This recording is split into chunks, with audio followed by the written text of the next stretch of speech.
नमस्कार दोस्तों, मैं कुमार प्रदीप। कैसे हैं आप लोग। मैं आशा करता हूं कि आप बहुत अच्छे होंगे और खुशहाल होंगे।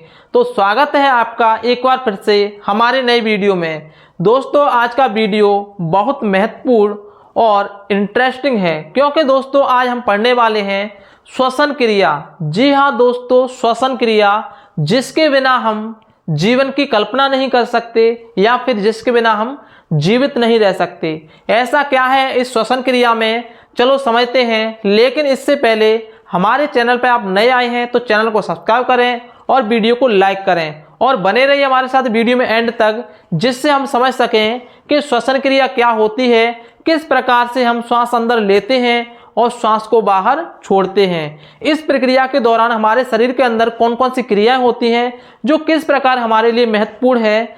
श्वास हम अंदर लेते हैं तो कौन कौन सी वायु हमारे अंदर जाती है और कौन कौन सी वायु शरीर से बाहर निकलती है, किस वायु का कितना % रहता है। और दोस्तों साथ ही साथ हम देखेंगे कौन सी गैस हमारे लिए महत्वपूर्ण है। चलो स्टार्ट करते हैं।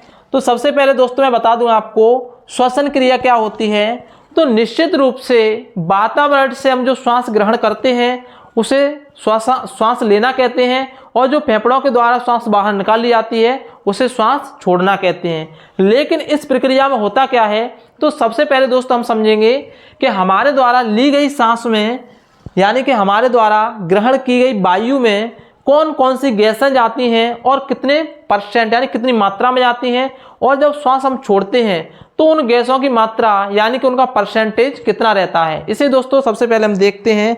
तो यहाँ पर लिखेंगे, हम यहाँ लिखते हैं, समझने की कोशिश करना। सबसे पहले यहाँ लिखेंगे हम अंदर ली गई वायु। आसान भाषा में और सरल शब्दों में समझेंगे दोस्तों, अंदर ली गई वायु, और यहां लिखेंगे हम बाहर छोड़ी गई वायु। वीडियो को दोस्तों एंड तक देखना और आपको एंड तक दोस्तों समझ में आ जाएगा कि श्वसन प्रक्रिया क्या होती है और वास्तव में ही श्वास लेना हमारे लिए क्यों जरूरी रहता है। ये सब चीजें हम समझेंगे। तो बाहर छोड़ी गई वायु,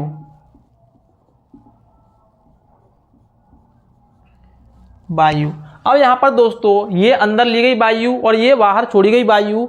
यहाँ पर दोस्तों जब हम सांस लेते हैं तो हमारे वातावरण में जहाँ पर हम रहते हैं उसमें मुख्य रूप से 3 गैसें, यानी कि नाइट्रोजन जो कि सबसे ज़्यादा मात्रा में पाई जाती है, और उसके बाद ऑक्सीजन और कार्बन डाइऑक्साइड गैस, यानी कि इन 3 गैसों को हम क्या करते हैं, श्वास के रूप में अंदर लेते हैं। तो यहाँ पर मैं आपको समझाना चाहता हूँ, ये देखना यहाँ पर दोस्तों, जब अंदर हम लेते हैं तो ये नाइट्रोजन यानी कि N2, इसका % कितना रहता है, इसका रहता है 78.09%। समझने की कोशिश करना, अंदर ली गई वायु, जब हम अंदर वायु लेते हैं तो उसमें से नाइट्रोजन कितने % जाती है, 78.09%। उसके बाद ऑक्सीजन हमारे शरीर के अंदर जाती है दोस्तों, यानी फेफड़ों में जाती है 21%, 21%। उसके बाद बात करते हैं हम CO2, और ये जाती है दोस्तों 0.03%। यानी कि जब हम वायु अंदर लेते हैं तो श्वास के रूप में नाइट्रोजन की मात्रा 78.09% जाती है, ऑक्सीजन की मात्रा 21% हमारे अंदर जाती है, और कार्बन डाइऑक्साइड की 0.03% यानी कि 0.03% श्वास लेते हैं तब जाती है। लेकिन जब हम श्वास छोड़ते हैं तो इनका % क्या रहता है, तो यहाँ पर लिखते हैं दोस्तों, नाइट्रोजन का % यानी कि N2, इसका % उतना ही रहता है जितना हम अंदर लेते हैं, क्योंकि इसका हमारे शरीर में कोई काम नहीं होता है, यानी कि 78.09%। उसके बाद ऑक्सीजन की मात्रा, ऑक्सीजन यानी कि O2, इसकी मात्रा कितनी निकलती है, इसकी निकलती है दोस्तों 17%। अभी यहाँ समझने वाली बात यही है कि यहाँ हम 21% अंदर लेते हैं और बाहर 17% निकलती है। इसके पीछे का रीजन क्या है इसे समझेंगे। और यहाँ पर CO2 यानी कि कार्बन डाइऑक्साइड गैस, जब हम 0.03% अंदर लेते हैं और बाहर निकलती है दोस्तों 4%।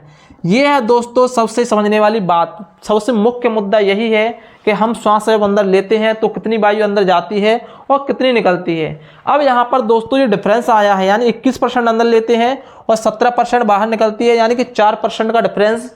और यहाँ पर भी दोस्तों लगभग 4% का ही डिफरेंस है। तो ये दोस्तों यहाँ पर ऑक्सीजन की मात्रा में कमी आ जाती है जब बाहर छोड़ते हैं तो, और यहाँ पर कार्बन डाइऑक्साइड गैस में वृद्धि हो जाती है। इसे समझेंगे दोस्तों अच्छे से, तो ध्यान से समझना दोस्तों।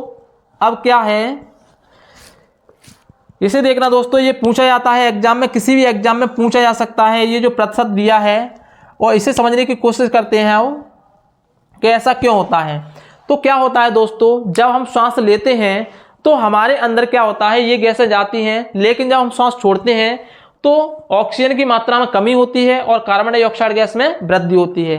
तो समझने की कोशिश करना दोस्तों, हम श्वसन को एक ऊष्माक्षेपी अभिक्रिया कहते हैं, यानी कि श्वसन को क्या कहते हैं, ऊष्माक्षेपी अभिक्रिया। क्योंकि श्वास लेते हैं हम दोस्तों तो हमारे अंदर ऑक्सीजन गैस जाती है और उसमें जो 4% गैस दोस्तों कम होकर आती है, उस 4% गैस का होता क्या है, 4% गैस दोस्तों क्या जाती है हमारे फेफड़ों से रक्त में मिला दी जाती है। किस में मिला दी जाती है, रक्त में। और वो रक्त दोस्तों जब जिस रक्त में मिला दी जाती है वो रक्त दोस्तों क्या होता है, शुद्ध रक्त माना जाता है, जो किस में बहता है, हमारे शरीर में धमनियों में बहता है। अब ये रक्त क्या करता है, रक्त जाता है हमारे शरीर में और प्रत्येक कोशिका के पास ये ऑक्सीजन और पोषक तत्वों को लेके पहुंचता है और वहां पर प्रत्येक कोशिका में क्या होता है दोस्तों, ऑक्सीकरण होता है, यानी कि पोषक तत्व की और ऑक्सीजन की क्रिया होती है। तो वहां पर क्या होता है दोस्तों, ये मंद दहन अभिक्रिया होती है और वहां से दोस्तों कुछ कार्बनिक पदार्थ निकलते हैं, जल का निर्माण होता है और साथ ही साथ दोस्तों हमारी प्रत्येक कोशिका को शरीर में ऊर्जा मिलती है।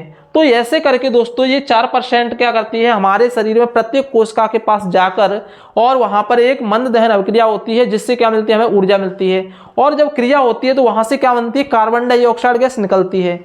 तो रक्त का काम क्या है दोस्तों, साथ ही साथ जब ऐसा होता है तो वहां पर ऑक्सीजन गैस की तो जरूरत पड़ती है तो वहां पहुंचती है, लेकिन वहां जो कार्बन डाइऑक्साइड गैस बनती है उसको क्या करता है, रक्त फिर से लेके आता है फेफड़ों के पास, रक्त द्वारा से लेके आता है फेफड़ों के पास, यानी कि हृदय खींचता है तो फेफड़ों के पास आता है। तो जो शरीर में जो रक्त घूमकर आता है उसमें दोस्तों कार्बन डाइऑक्साइड गैस की मात्रा रहती है और उस रक्त को दोस्तों हम क्या कहते हैं, अशुद्ध रक्त कहते हैं, जो कि किसमें बहता है, सिराओं में बहता है। यानी कि हमारे शरीर में रक्त को बहने के लिए हम कह सकते हैं 2 रक्त वाहिकाएं होती हैं, 2 प्रकार की। एक में बहता है दोस्तों शुद्ध रक्त, जिसे हम क्या कहते हैं, धमनी कहते हैं, और एक में बहता है दोस्तों अशुद्ध रक्त, जिसे हम सिराएं कहते हैं। सिराएं जैसे हम कह सकते हैं दोस्तों स्किन में जो हमारे ऊपर दिखाई देती है नीले रंग की, उन्हें सिराएं कहते हैं, और धमनी हमारी स्किन में अंदर रहती हैं, उन्हें क्या कहते हैं, जिनमें शुद्ध रक्त रहता है। तो क्या होता है, जब बॉडी में रक्त घूमने के बाद द्वारा से आता है तो वो रक्त होता है दोस्तों ऑक्सीजन की कार्बन डाइऑक्साइड गैस मिली होती है उसमें, उसे कहते हैं अशुद्ध रक्त, और वो द्वारा से फेफड़ों के पास आता है। तो फेफड़े क्या करते हैं, वहां से रक्त में से कार्बन डाइऑक्साइड गैस लेते हैं, और कार्बन डाइऑक्साइड गैस लेते हैं तो यहाँ पर क्या हो जाती है, कार्बन डाइऑक्साइड गैस की मात्रा बढ़ जाती है। तो फेफड़ों के अंदर क्या होता है दोस्तों, गैसों का विनिमय होता है, गैसों का विनिमय यानी कि गैसों का आदान प्रदान होता है।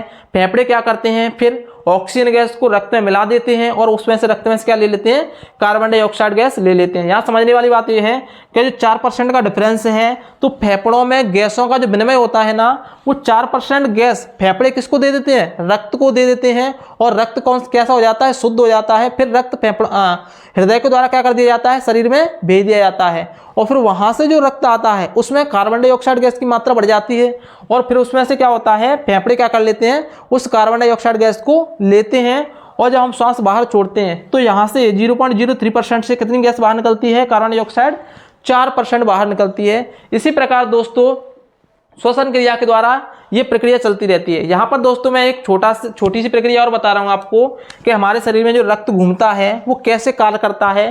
तो यहाँ पर दोस्तों मैं बता देता हूँ, ये मान के चलो हमारे क्या हैं, फेफड़े हैं, समझने की कोशिश करना। ये है दोस्तों फेफड़े, ठीक है। और ये फेफड़े क्या होते हैं, ये किससे जुड़े रहते हैं, ये जुड़े रहते हैं दोस्तों हृदय से। किससे, हृदय से जुड़े रहते हैं, समझने की कोशिश करना। इसमें से 2 पाइप कह सकते हैं, रक्त वाहिका कह सकते हैं। एक रहती है दोस्तों किसकी, धमनी की, और एक रहती है सिरा की।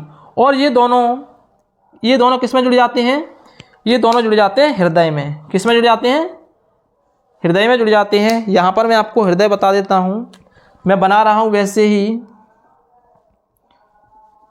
हृदय। इस तरह से ये किस में जुड़ गए, हृदय में। अब क्या करता है ये हृदय, क्या करता है, पंप करता है, और पंप करने के बाद क्या होता है, ये पंप करने के बाद क्या करता है, ये शरीर में भेजता है। किसमें भेजता है, शरीर में। यहाँ पर मान के चलो क्या है, शरीर है, और शरीर में भेज देता है ये रक्त को। यहाँ पर कैसा रक्त रहता है, शुद्ध रक्त रहता है। कैसा, शुद्ध रक्त। हृदय ने क्या कर दिया, पंप कर दिया, और ये कहाँ भेज दिया, रक्त को, शुद्ध रक्त को शरीर में भेज दिया। अब शरीर में जितनी भी क्रिया होंगी रक्त से, हर एक कोशिका में, वो क्रिया होने के बाद क्या हो जाएगा, रक्त हो जाएगा। एक तरह से कह सकते हैं गंदा रक्त कह सकते हैं, या फिर अशुद्ध रक्त कह सकते हैं। और अशुद्ध रक्त क्यों हो जाएगा, क्योंकि प्रत्येक कोशिका में क्रिया होने के बाद क्या होता है, कार्बन डाइऑक्साइड गैस की मात्रा बढ़ जाती है। अब ये रक्त में घूमने के बाद, शरीर में घूमने के बाद रक्त कहाँ पहुंचेगा, अब ये पहुंचेगा किडनी के पास। कहाँ पहुंचेगा, किडनी के पास। तो मैं यहां बना देता हूं किडनी, किडनी। और दोस्तों किडनी का काम क्या रहता है, किडनी का काम रहता है रक्त को छानने का। यानी कि किडनी ऐसी अशुद्धियों को छानती है जो अपशिष्ट होती हैं और जो फेफड़ों के द्वारा अलग नहीं की जा सकती, जैसे कि हम कह सकते हैं यूरिन वगैरह, इनको क्या करती है, किडनी छानती है। तो ये रक्त कहाँ पहुंचता है, ये पहुंचता है। अब ये क्या हो गया रक्त दोस्तों, ये अशुद्ध हो गया। क्या हो गया, अशुद्ध रक्त हो गया ये, क्योंकि रक्त शरीर में घूमने के बाद अशुद्ध हो जाता है। अब ये अशुद्ध रक्त कहाँ पहुंचेगा, किडनी में। अब ये किडनी से अशुद्ध रक्त कहाँ पहुंचेगा, ये पहुंचेगा फेफड़ों के पास। ठीक है, इस तरह से ये क्रिया क्या चलती रहती है, हमारे शरीर में चलती रहती है। ये किडनी से फेफड़ों के पास पहुंचेगा। अब इसमें क्या मिला देंगे, फेफड़े, इसमें मिला दिए जाएंगे, ऑक्सीजन गैस मिला दी जाएगी, और ये हो जाएगा शुद्ध रक्त। और फिर शुद्ध रक्त कहाँ पहुंचेगा, हृदय में। इस तरह से दोस्तों ये चक्र चलता रहता है हमारे शरीर में।